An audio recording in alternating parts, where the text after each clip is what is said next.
یہ جو حدیث پیش کی جاتی ہے نا کہ رسول اللہ صلی اللہ علیہ وسلم نے جوربین پر مسح کیا, جورب موزے کو, تو قطع نظر اس سے کہ اس حدیث کی سند کیا ہے, یہ بحث ایک الگ ہے. فرض کر رہے ہیں ٹھیک ہے صحیح ہے, تو جورب کا اطلاق عربی میں چمڑے کے موزوں پر بھی ہوتا ہے, عام موزوں, صرف عام موزوں پر نہیں ہوتا بلکہ چمڑے کے.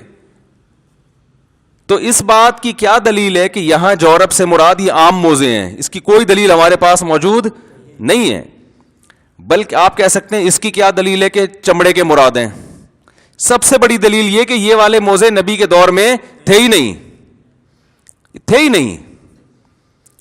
تمام مجتہدین نے, چاروں اماموں نے, ابو حنیفہ, مالک, شافعی, احمد ابن حنبل, ان چاروں نے اس بات کا التزام کیا ہے کہ نبی صلی اللہ علیہ وسلم کے دور میں جو موزے تھے جن پہ صحابہ مسح کرتے تھے وہ موزے یا اس جیسے ہوں گے تو مسح جائز ہوگا, ورنہ مسح جائز نہیں ہے. اور ناجائز ہونے کی دلیل کیا ہے؟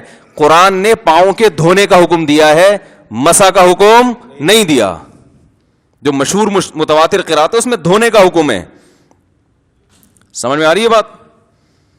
جب دھونے کا حکم قرآن نے دیا ہے تو یہ ایک نص قطعی ہے, متواتر ہے, مضبوط دلیل ہے, اور نماز کا معاملہ بھی معمولی نوعیت کا نہیں ہے. تو اتنی مضبوط دلیل کے مقابلے میں جب اس جیسی مضبوط دلیل ہوگی تو اس کو فالو کیا جائے گا, جب تک اس جیسی مضبوط دلیل نہیں ہوگی قرآن کو چھوڑنا جائز نہیں ہے. اور اس جیسی مضبوط دلیل وہ چمڑے کے موزے یا اس جیسے موزوں کے بارے میں تو ہے, عام ساکس کے بارے میں ایسی مضبوط دلیل نہیں ہے.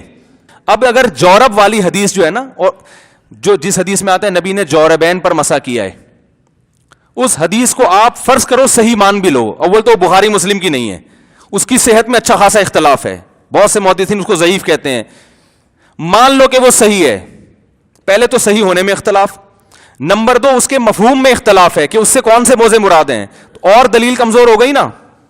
تو اس کمزور دلیل کو اگر صحیح مان بھی لیا جائے تو بھی یہ اجماع امت کے خلاف ہے. امت صدیوں تک اس پر جمع رہی ہے کہ ان موضوع پر مسح جائز نہیں ہے. تو آپ بخاری کو نہیں لے سکتے اجماع کے مقابلے میں, آپ ایک بخاری مسلم سے ہٹ کے روایت کو کیسے اجماع کے مقابلے میں قبول کر رہے ہو بھائی؟ نہیں آ رہی بات؟ تو کیسے ممکن ہے بھائی یہ کیسے؟ اور مسئلہ وضو کا ہے, نماز کا ہے. بعض لوگ یہ کہتے ہیں کہ اس میں حرج ہے. بھائی چمڑے کے موزوں پر شریعت نے مسح کی اجازت اس لیے دی کہ موزے اتارنے میں کیا ہوتا ہے؟ حرج ہوتا ہے نا. تو یہاں بھی کیا ہے؟ حرج ہے. تو اس کے 2 جواب ہیں. نمبر 1 آپ قیاس کر رہے ہو اجماع کے خلاف, سمجھ رہے ہو نا, یہ تو قیاس ہو گیا نا, یہ قیاس اجماع کے خلاف حجت نہیں ہے. دوسری بات یہ جو اصل جواب ہے, حرج شریعت میں وہ معتبر ہے جس کو شریعت نے حرج مانا ہو. ان چیزوں میں قیاس نہیں چلتا. حرج وہ معتبر ہے جس کو شریعت نے حرج مانا ہو. تو شریعت نے چمڑے یا اس جیسے موضوع میں تو حرج کو حرج مانا ہے, عام موضوع میں شریعت نے حرج کو حرج نہیں مانا. وجہ اس کی ہے کہ ان عام موضوعوں کو پہن کر بھی آپ پاؤں پورے اچھی طریقے سے دھو سکتے ہو, پاؤں گیلے ہو جاتے ہیں آپ کے. آپ کہو کہ گیلے موضوع میں وضو کیسے کروں, تو یہ آپ کا ہیڈ ایک ہے, یہ شریعت کی نظر میں حرج نہیں ہے, کیونکہ شریعت کی نظر میں گیلے کپڑے یا گیلے موزے پہن کے نماز پڑھنا کوئی قابل حرج کام نہیں ہے. تو حرج وہ معتبر ہے, خود سے تھوڑی کر سکتے ہو آپ حرج.